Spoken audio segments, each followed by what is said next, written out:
Good morning, good afternoon, and good day wherever you may be joining us from. Welcome to another edition of the Digital Download, the longest running weekly business talk show on LinkedIn Live. Now globally syndicated on TuneIn Radio through IBGR, the world's number one business talk, news, and strategy radio network. Today, we're asking, what is the business risk of cybersecurity? We have a special guest, Terry Ziemniak, to help us with the discussion. A fractional chief information security officer, CISO, with decades of experience guiding organizations across industries like healthcare, finance, and manufacturing. Terry has collaborated with executives and boards to align cybersecurity with business goals. But before we bring Terry on, let's go around the set and introduce everyone. While we're doing that, why don't you reach out to a friend, ping them, and have them join us? We strive to make the digital download an interactive experience, and audience participation is highly encouraged. All right, with that, Tim.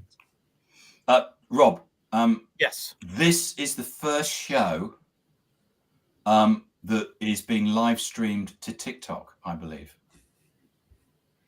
Yes, it is. We are. Maybe. Is anybody looking at TikTok? Supposed to be. Yeah. And all the 20-year-olds are just gobbling up this kind of content. I know my great niece and great nephew, who are 10 and 13, will be watching it. Perfect. Thank you for starting our trend on TikTok. Anyway, just to say, welcome everybody, and really looking forward to today. Always do on the digital download, and please put forward your questions and comments. Great subject. My name is Tim Hughes. I'm the CEO and co-founder of DLA Ignite, and I'm famous for writing the book Social Selling: Techniques to Influence Buyers and Changemakers. Excellent. Thank you. And keeping up the tradition on the digital download. The show before Christmas, we all wear our, as we say in Britain, Christmas jumpers. Rob says that like he's in Britain. That's right. That's sweaters for the rest of the world. Bertrand, welcome. Thank you. Hi, everyone. My name is Bertrand Godillot. I am the founder and managing partner of Odysseus & Co., a proud DLA Ignite partner based in France, but actually broadcasting today from Morocco. So quite exciting. I do have the jumper. Not easy to find in France, by the way, but I managed to find one. And I'm very excited by today's topic, of course. It's funny because ugly sweaters are really easy to find here in the States. Good to have you with us, Bertrand. Tracy. Good morning, everyone. Tracy Borison from TLB Coaching and Events, also a proud DLA Ignite partner. And this year, when we were bringing out our Christmas stuff, we counted the number of holiday attire pieces that I have, and I have 12. So next time, Bertrand, you just call me. I'll send you one. I'll do. Is that one for each of the 12 days of Christmas? Well, that wasn't intentional, but then when I realized I had 12, then yes, we turned it into a thing. Awesome. Great to have you with us, Tracy. Thank you. Adam. Hi, Rob. Hi, everybody. I'm co-founder of DLA Ignite, Tim's business partner. I'm not a big fan of Christmas, hence the fact that we have no ho-ho on my jumper. It is, however, a Christmas jumper, not sweater, jumper. I know. When I saw that you weren't wearing your bah humbug hat, and I was like, oh. But you have the jumper, so it's good. The sweater. The sweater jumper. Awesome. Thank you so much for that, Adam. And myself, I am Rob Durant. I am founder of Flywheel Results. We help startups scale. And I, too, am a proud DLA Ignite partner. My Christmas sweater says, No business like snow business. Yeah. And I hate snow. You see, that's exactly why I don't like Christmas, Rob. The snow? Okay. No, puns. Oh, snow puns. I'm like, Let's I'm be in honest, Canada. that's not why you can't do hate it. Christmas without snow. All right. Also, before we start, I want to share my Christmas mug because it's Star Wars Christmas. And it makes great radio. And go and find us on TikTok, people who are listening on I'm this so show. gel. All right, we have lost it. Let's try and bring it back. That's Tracy. That's so brat. Okay. You know, like I'm the youngest one on this panel and I have no idea about any of the Gen Z lingo. So just FYI. You probably need more of that tick and the talk. Yeah, I'll go watch this on TikTok, I'm sure. All right. As I said, this week on the Digital Download, we're going to speak with Terry Ziemniak.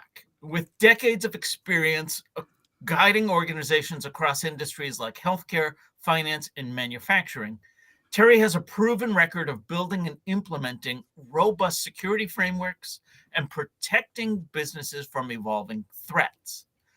Let's bring him on. Terry, welcome. Hi, Terry. Thank you. Now, first off, I want to apologize. I did not bring my ugly Christmas sweaters. I'm traveling this week, so this is my, I guess, moderately attractive general purpose jumper. Perfect. You fit right in. Good. Terry, let's start by having you tell us a little bit more about you, your background, and what led you to where you are today. Sure, absolutely, Rob. So I've been in cybersecurity for 20 some years. I like to think that I was cyber before cyber was cool. My career kind of breaks into three big parts. The first part of the career was very technical. So I was doing hands-on bits and bytes sorts of stuff, penetration testing and security architecture, building big, cool solutions. First decade of my career, technology started moving pretty quick back then. So it was about the 2000s. So all the wireless and the crypto and all the cool stuff was popping. Frankly, it was getting hard to keep on top of all this stuff. And at that point, I had a good inflection point in my career working for a consulting company. One of the sales ladies came around and said, "Hey, we have a client asking about HIPAA. What's HIPAA?" And in the US, that's the regulation governing kind of how you protect the medical data. And none of the folks in my security company that I work for knew anything about HIPAA. So I officially raised my hand and like, I don't know, but I'll go figure out what HIPAA is. So went out and printed out the big regulations and read through it, and I became the HIPAA guy. That then led me to the second phase of my career, which was the compliance and eventually the executive part of cybersecurity. So I have a decade of experience as what they call Chief Information Security Officer, large organizations across the US. And then pivoted to the third phase, hopefully not the last phase, but my current phase of my career is working as a fractional CISO. So tying together that executive experience as well as the technical hands-on experience. Now I work for small and mid-sized companies. I kind of help them think through their cybersecurity strategy. Awesome. Thank you for that. So let's start the conversation with the foundational question. What level of security is secure enough? Yeah, that's an excellent question, and probably the big question most businesses really fail to think through. I kind of came up with that phrase "secure enough." I've been using it for a decade now, because if you consider cybersecurity a risk, you've got to think about you can't really solve risks. You don't close out risks. Just like businesses have to deal with financial risk, competitive risk, regulatory risk, all the risks that businesses have to deal with. You need to be aware of them, you need to manage them, you need to deal with the risks. Cybersecurity is the same way. You're never 100% secure. So I kind of use that phrase as I talk to business leaders, help them think through those concepts of secure enough. Do you want to be Fort Knox? Fort Knox is probably not the right goal. It's not the right goal line for you, because being Fort Knox is really, really expensive. It could most likely be disruptive to your business. Do you want to go bankrupt trying to be bulletproof in the cybersecurity space? Maybe not, but you got to think through it. On the other end of the spectrum, do you want to be irresponsible with cybersecurity? Probably not. So I kind of use those stories to help business owners think about, this is a risk, this is a spectrum we're dealing with. Where do you want to be on the cybersecurity scale? And typically what that means is you need to think through your influences on the outside, your prospects, your clients, the regulations, cybersecurity, whatever it may be, will help you think through and define that line of what is secure enough for us for today. Unfortunately, it may change tomorrow. But those outside influences will help business owners think through what's that right level of security. And that's usually a good starting point. Because if you don't think about your goal and your objective, you're just buying miscellaneous stuff. You know, a sales guy can come through and sell you the latest, greatest firewall. Maybe you buy a new backup solution, which are all good and may well be necessary. But you got to tie it together and understand where do you need to go. And that's the phrase that I use to facilitate that conversation. So you talk about cybersecurity, and obviously we all of us have heard about, even if we haven't directly been exposed to, certain things that have happened in the marketplace. So huge data breaches where a credit card company is hacked and then they're selling your details online, or somebody clicks the wrong thing and it download some malware, and then you've got an executable file running, and you can't access any of your data, and it's ransomware, if you like.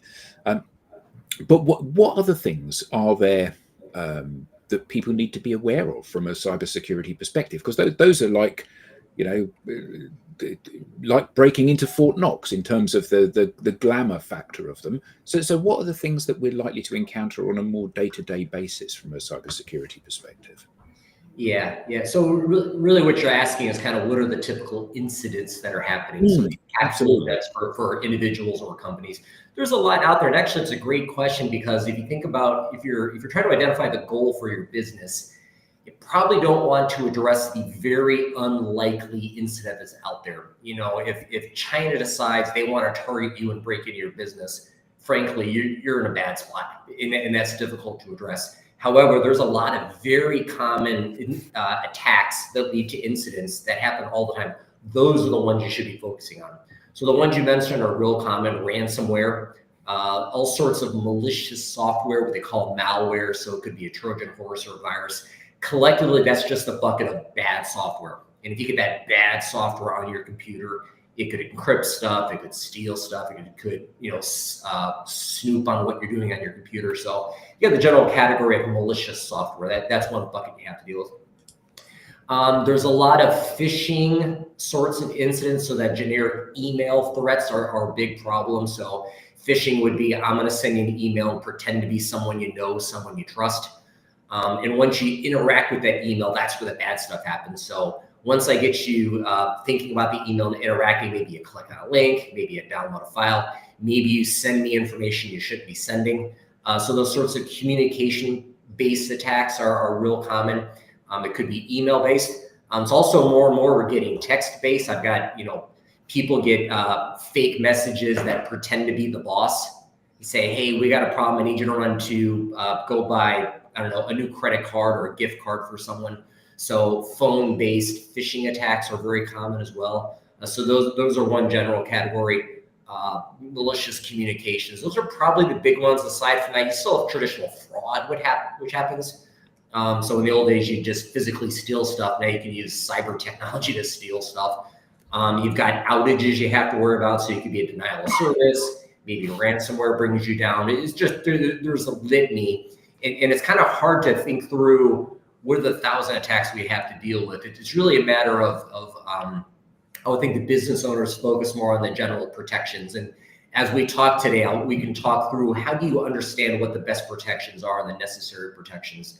But unfortunately, there's a lot. There's a lot out there because the bad guys are making money off this. Think about it. Who we're dealing with. We're not dealing with kids in the basement trying to break into your computer like you may see on the hacker movies of the 80s and 90s. These are criminal enterprises and businesses. These are people trying to make money. It's purely capitalism at its worst, I guess. But these companies have things like you can do phishing attacks as a service. You can pay someone to do an email attack on your behalf. You can do ransomware as a service. You can pay someone to do a ransomware attack on your behalf.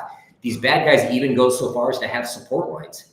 Hey, your ransomware campaign's not working for you. Give us a call. We'll help you out. It strikes me that there are two main baskets for this. There's the IT basket. So, you know, as the Chief Information Security Officer, you have to put in place structures, like you said, like the firewall, like antivirus software, like keeping all of that stuff up to date. But there's also the idiot in the room scenario. You know, you send me an email and I click on it. So there's an education element to this as well, isn't there? Yeah, and actually maybe a little more broadly, Adam, when you talk about cybersecurity protection, you typically talk about people, process, and technology. So the technology side is your firewall and your antivirus. Your people is making sure Terry doesn't click on the wrong link. You know, Terry knows to notify the help desk when I see an odd pop-up on my computer. You know, Adam knows to call the help desk when he loses his laptop, those sorts of things. But also there's a third part, is the process part. So, you know, maybe today we'll talk a little more about business continuity and business resilience. All your compliance and your contractual protections, your cyber insurance are in that space. So there's kind of three big buckets when you think about how do you protect your organization. Terry, I have a question, because I feel like the more and more we get these like global complex problems, the more and more organizations are interacting between each other. And there's like a role of cybersecurity in keeping your organization secure, and also those communications between organizations secure. But there's more and more communication between organizations that really needs to get done in order to solve problems. And so from your experience, what kind of, and I mean, I'm sure there isn't one right balance. There's like a balance that's right for an individual organization. But I mean, you mentioned prospects, clients, regulations, goals. Like, how do we make sure that we're having a holistic conversation about what really matters? Well, the holistic part, Tracy, is a great concept, because if you put all your eggs in the technology basket and you buy the world's greatest firewall, that's great. But again, if Bertrand clicks on something you shouldn't click on, you're in trouble.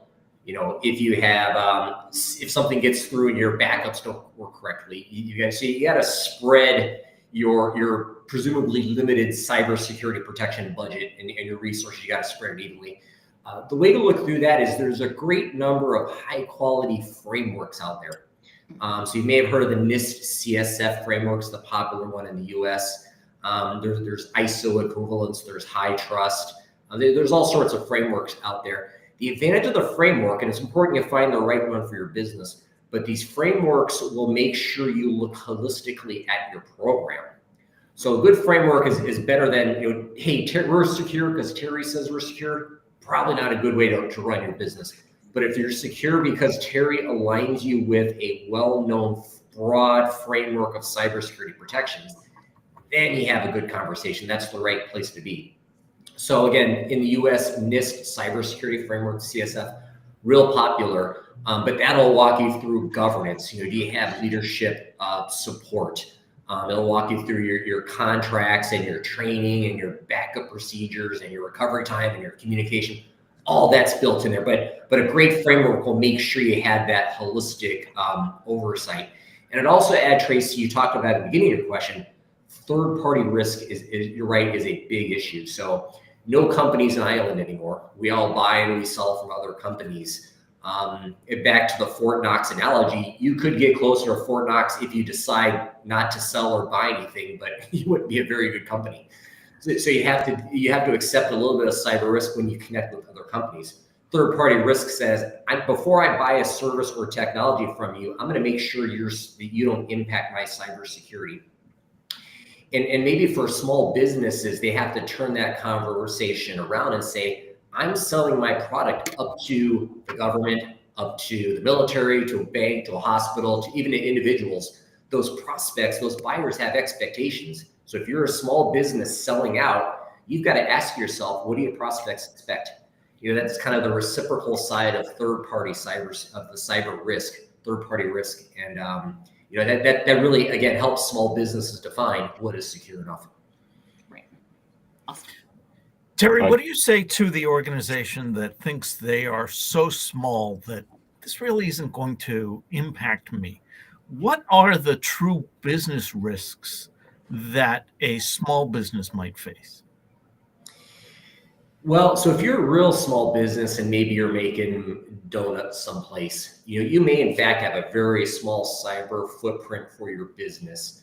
But keep in mind, there's kind of two parts. One is you're as a business, you're producing stuff, whether it's donuts or maybe you're making, I don't know, smartphones, whatever. So you got to protect your business, your intellectual property, your processes, your people, all that stuff has to work. If you're really small, maybe that's a really small cyber footprint. Maybe it's big, but you got to think about that. But I'm leading to the second part is don't forget you have business processes as well. So even if your donuts don't have any cyber risk, your bank account, your email account, your HR system, your payroll, there's risks on the business side, the back end processes. So you got to make sure you're paying attention to those as well. Now, typically a small business, you're not running your own payroll. You obviously don't have your own bank, but you have to look at those services and make sure you properly manage that risk. At your bank, are you doing multi-factor authentication? Do you have a backup administrator? Same thing for emails, your email properly secured. Are you validating your payroll services, whatever it may be? So you got back-end processes and then you got your kind of business operations. Small business may only have to deal with the back end, but most likely they do have to deal with something. Terry, I'd like to come back to something you said initially about cost. The discussion we're having today sounds to me very close to discussions we had 15, maybe 20 years ago around availability. Mm-hmm. There was always a big fantasy of 100% availability and a lack of understanding of what this would mean from a cost perspective. It sounds to me like, cybersecurity is a little bit of the same nature, in other words. And I'd like to understand as a business, and I understand also that there might be ranges, but what is the average cost that you should, do you have benchmarks, in other words, of, what is the cost of doing business linked to cybersecurity? Well, that's the $1 million question. As I mentioned, I've been in corporate America a good part of my career, and it's always, what are the numbers? Should it be? Back when I was in corporate 10 years ago, 3 to 5% of IT spending in cybersecurity, kind of in the healthcare space, was a working number. It's really hard because some companies consider cybersecurity an IT function. And they will then measure it based on a subset of the IT budget. If you have, I don't know, $1 million IT budget, maybe 5% or 10%. The other complexity with having an IT is there's so much overlap. If you pay someone to manage your laptops, and that person's responsible for encrypting and backing up and patching your laptops, is that a security cost or is that an IT cost? You got a lot of those mixed numbers in that bag. And then also don't forget, beyond IT, there's a lot of non-technical stuff, people, process, technology. Where do the people costs fall? Where do the process costs fall? Unfortunately, there really is no set number. It's like, what's the cost of making sure you're compliant with your HR regulations and your whatever other regulations are out there? It's really difficult to measure. I will tell you in general, most people should be spending more. On the other hand, you don't necessarily need to spend a lot of money in cybersecurity. Adam was asking about what are the things we should be worried about. Ransomware, bad emails, viruses. Those aren't particularly expensive to block these days. If you have a good antivirus tech solutions are not expensive. Cybersecurity training solutions aren't expensive. Your backups aren't particularly expensive. So it's not generally a huge capital outlay to be secure. You got to be thoughtful of how you're spending your money, though. So unfortunately, I don't have a good, easy number for you, but I tell you don't need to spend a huge amount of money, and you got to spend it broadly. No, but I think what's interesting is what you're saying is that as I as CISO, Yeah. you run your own budget, and that is across, I suspect, IT processes and people. Well, it's interesting in my career, Bertrand. I have been a CISO at billion-dollar company where I reported the CIO. Similar size company I was working where I reported to the chief counsel. So I was on the legal Okay. side of the organization. Hmm. On the legal, I tell you, as a cybersecurity guys, life is much easier on the legal side because you just write policies and you talk to people, and you don't get calls at 2 a.m. saying you have a virus, because it's the IT guys that have to deal with that, guys and gals. But I effectively had little to no budget when I was on the legal side, because there was a dotted line to IT director of security, director of technology security. In this case, he had a big budget to pay for firewalls and penetration testers and whatever the technology. So kind of that point, the technology is the big part of the spend in cybersecurity. Absolutely. Am I right in assuming that for many organizations, the belief is that this is not going to happen to us because we're small or we're not important or whatever, and the vast majority of organizations implement something after the fact, because then it becomes very apparent, like a burglar alarm. Nobody ever has a burglar alarm fitted until they've been burgled. And is it a similar kind of situation here? It used to be, and Adam, I do see a shift in the fact that, again, small businesses, if you're selling to somebody, the third-party risk concept, if you're selling to someone, the buyers are getting more and more diligent of verifying that you are secure before they do business with you. So again, no matter who you're selling to, unless it's maybe the individual consumer, most businesses, before they sign contracts, are going to have some kind of validation. Do you have cyber insurance? If nothing else, they'll make sure you have the insurance in place. Many buyers in the US have regulations, again, medical, financial, military, government, all those big players, they've got requirements to verify you're secure. So these contracts and the procurement processes, Adam, are really driving clarity to these smaller businesses, saying, hey, my buyers are expecting me to have multi-factor. My buyers are expecting me to have cyber insurance. My buyers are expecting this and this and this. So that's a good thing, because it's driving these small businesses to think about the things that typically they wouldn't think about, because we all understand small businesses only have so much money to spend. If you don't have to spend money in a space, why would you? Now we're getting clarity and we're getting drive, and they really have to sell their products.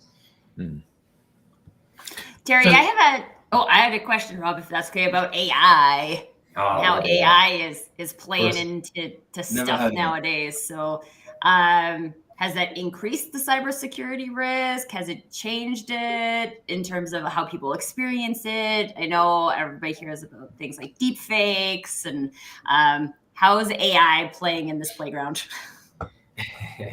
It's playing roughly right now. There's really two parts maybe to think about it. AI as a tool being used by the bad guys, and then AI being used internally in business. So I'll do the first part. I'll start with that. So the bad guys are using AI because, again, these are capitalists. These are business men and women trying to make money off us. It's just a new tool in their toolbox.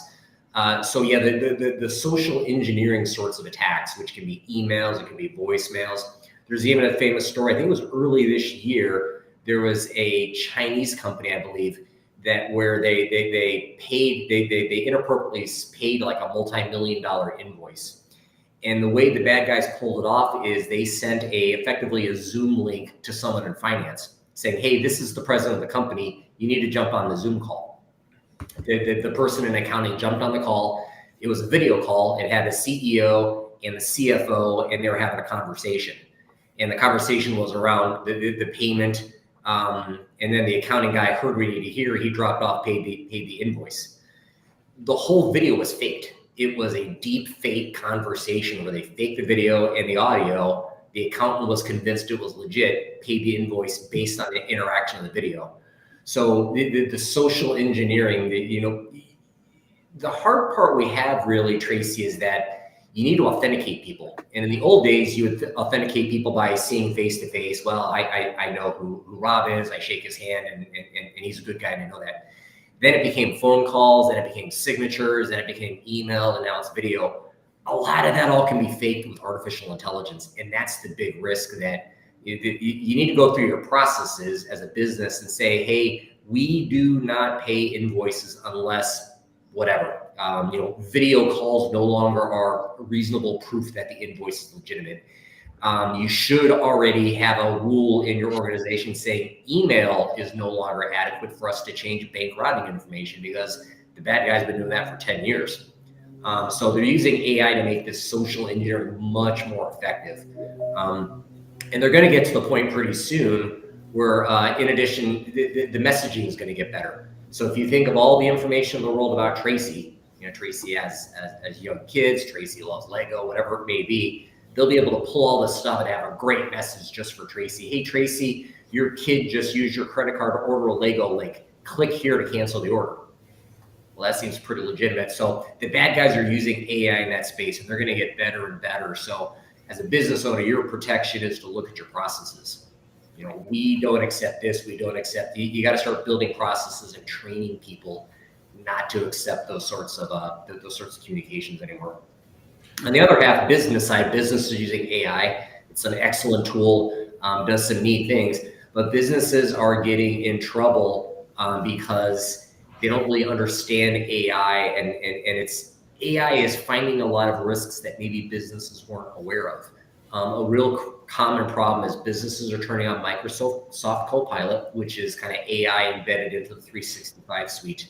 They're turning on Microsoft Copilot and they're asking Copilot questions.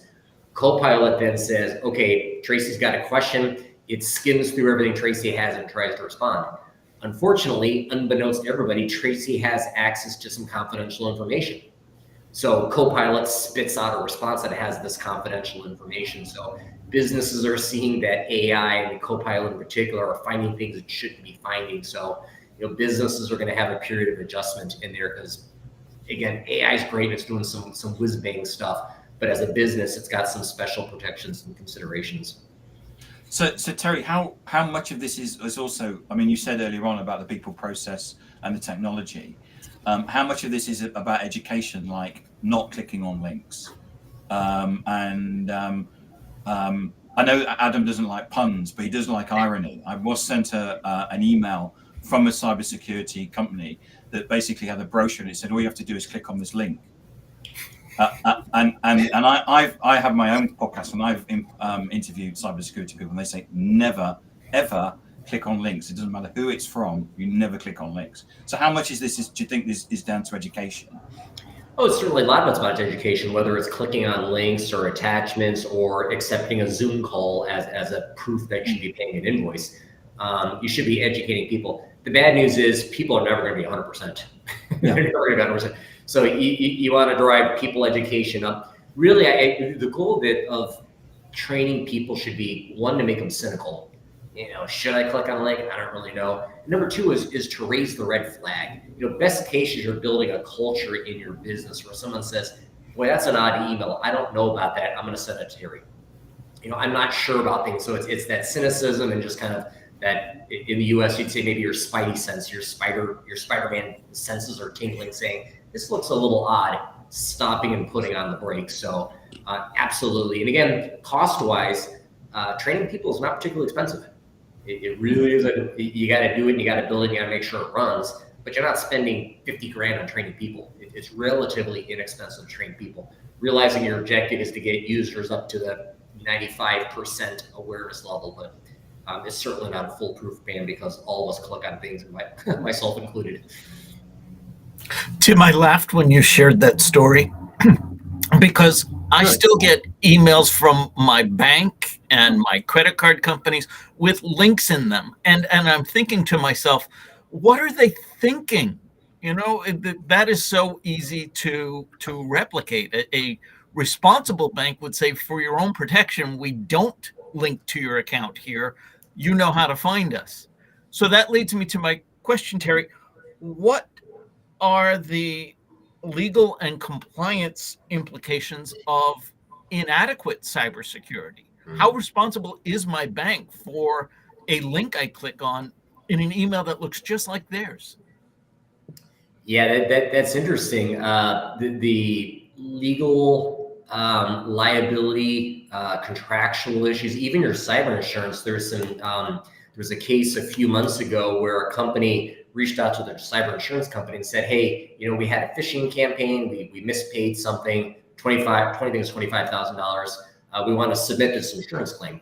The insurance company looks through the company's application for cyber insurance. And in the application, they said that they do some special email filtering, which in fact they weren't doing. So the cyber insurance company says, hey, you said you're doing this, but you're not. We're not going to pay out this claim. So yeah, there's a lot of question of liability in the particular case that you talked about, Rob, where Terry receives an email that looks like Bank of America. And I click on it. Bank of America really can't do anything about that. It's just, it's like in the old days, someone buying the Golden Gate Bridge. It's really not San Francisco's problem that someone bought the Golden Gate Bridge. But maybe think about it as an individual and as a small business. I'll tell you the one tip I tell everyone as an individual: make sure you have a password manager. So they're built into the computers these days. If not that, go get OnePass or LastPass. The password manager is an excellent tool for individuals because A, it makes sure you have good passwords. B, it makes sure your passwords are unique. You never want to use the same password at 2 different sites, because if the second site's hacked, the bad guys can get into site 1. So unique passwords.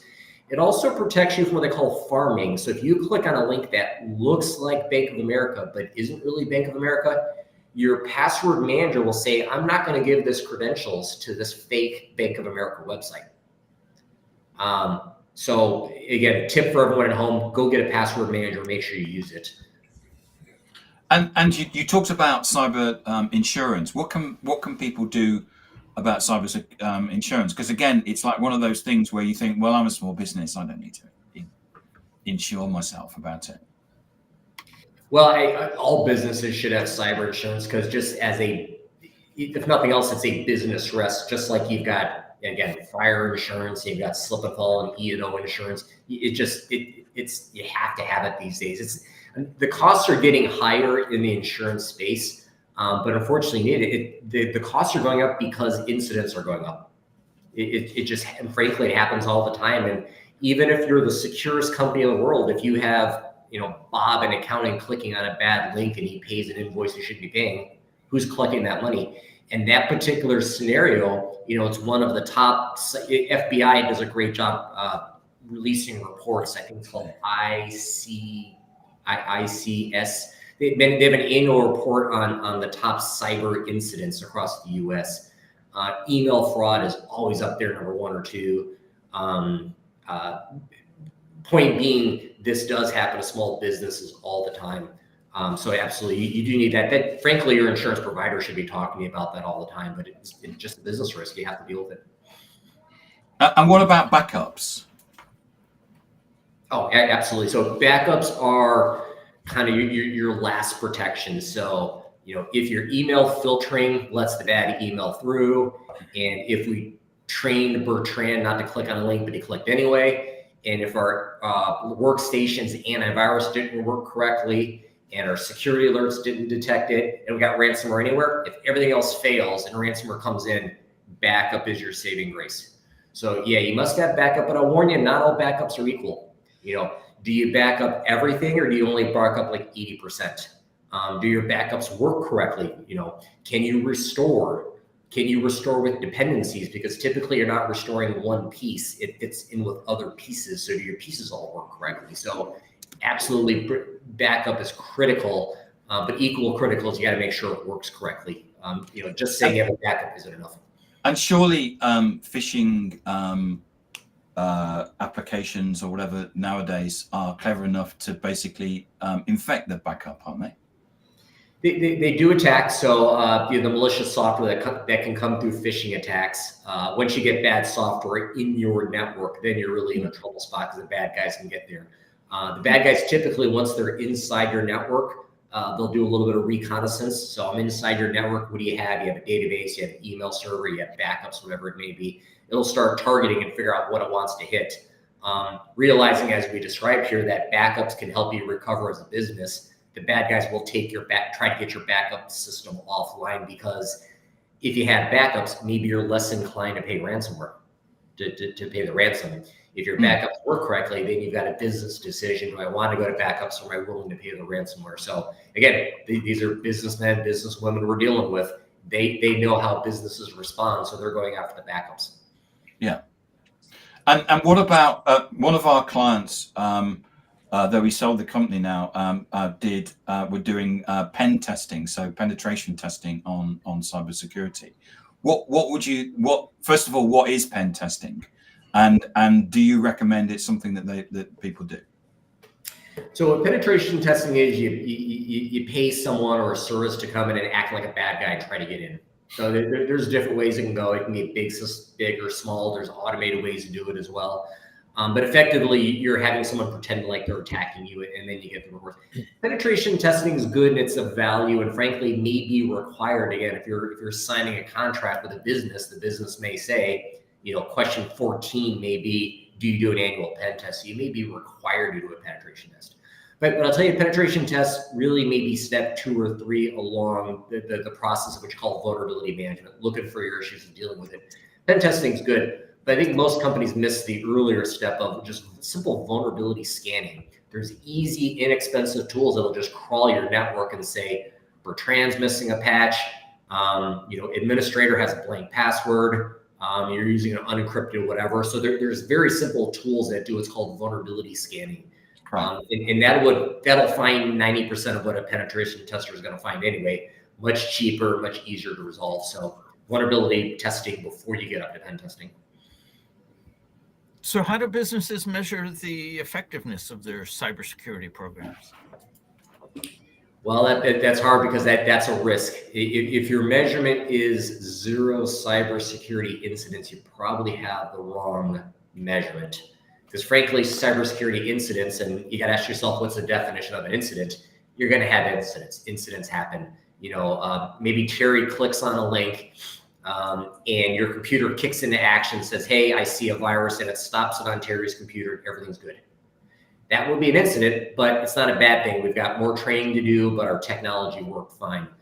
And on the other hand, you can have a really bad incident where ransomware comes through and just destroys your whole company. There's different ways to define an incident.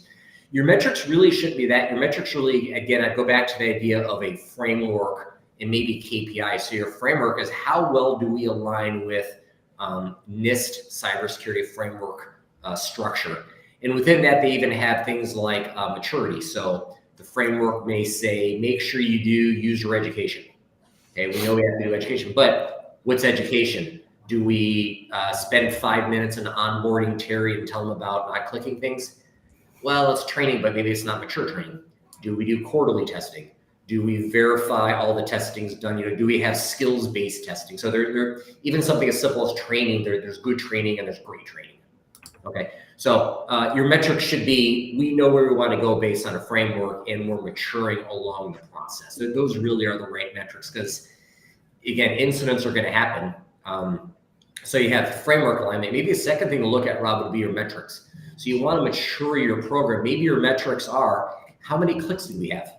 So this year we had 5 bad clicks. That means we need to improve our cybersecurity training.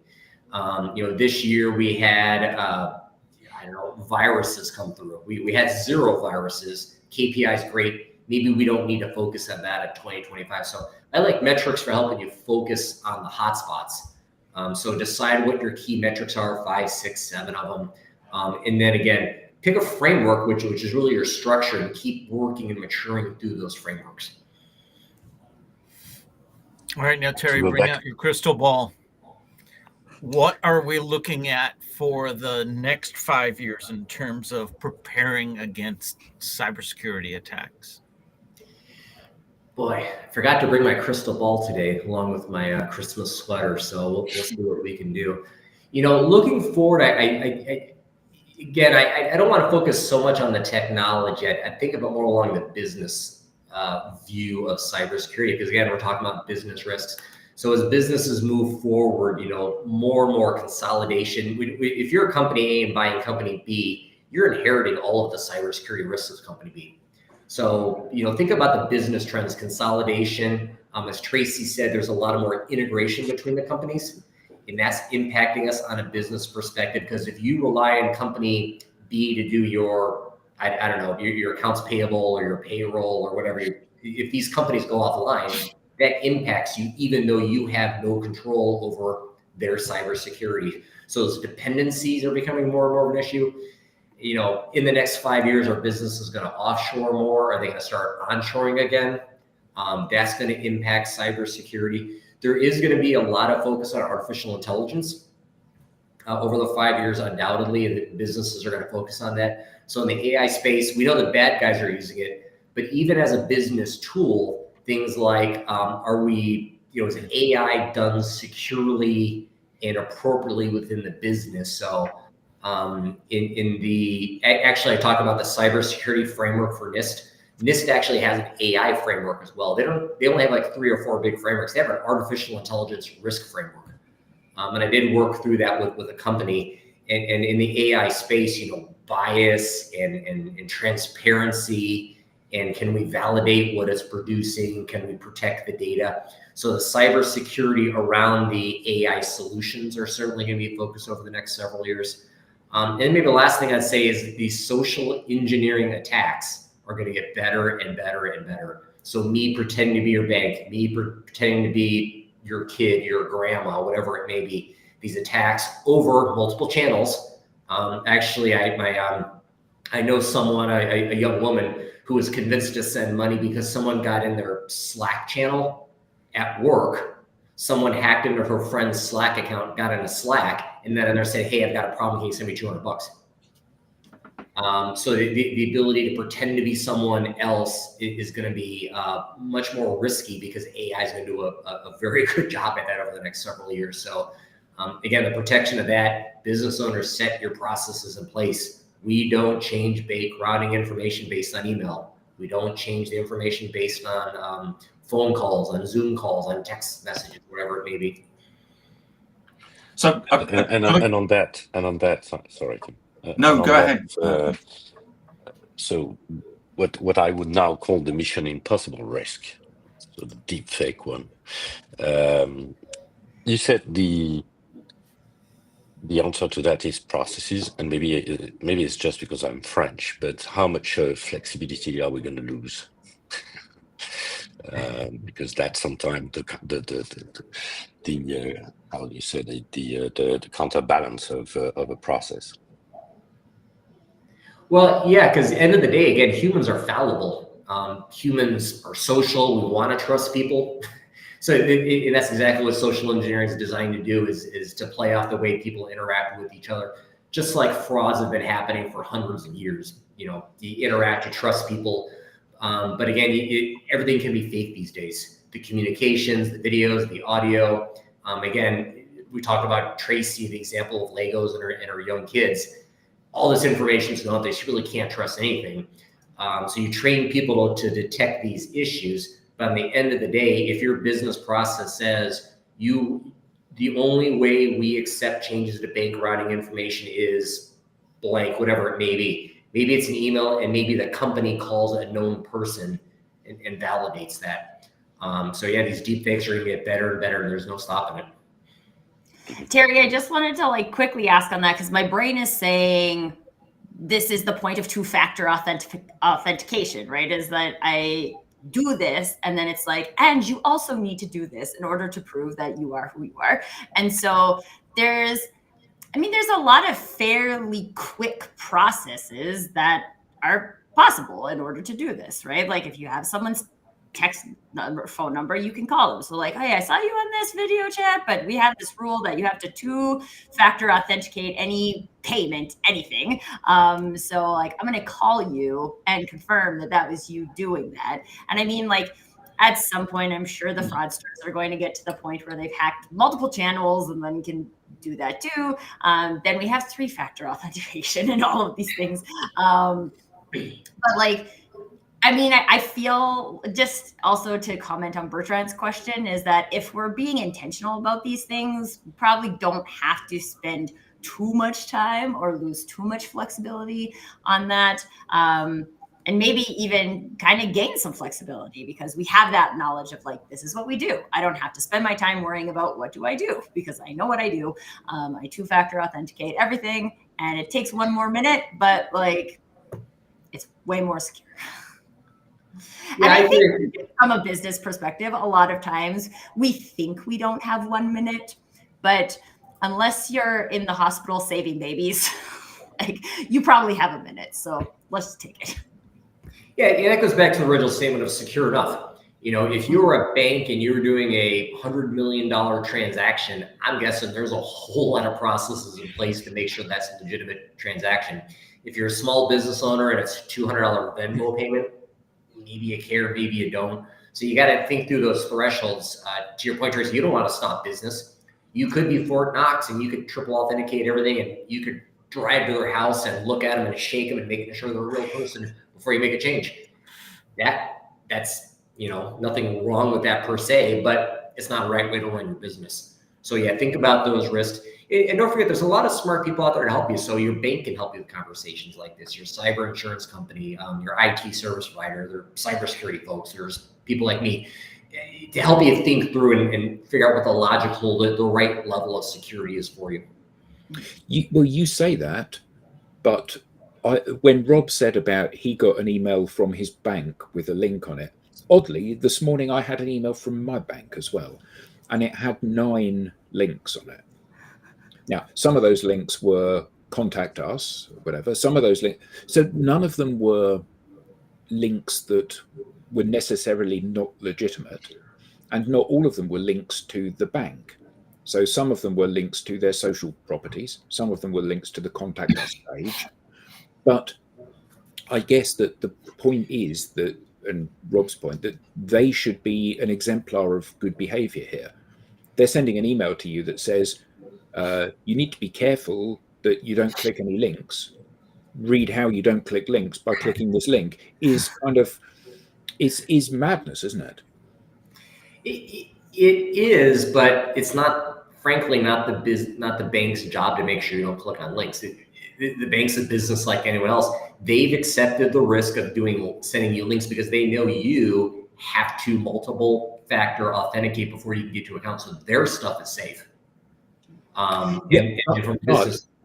Yeah, but my point was, so I create a Bank of America website that looks just like a Bank of America website and actually reads bankofamerica.com at the top, but the bank has a different A in it and stuff like that. So it's a completely cloned site, and I land on it and it says you need to log in.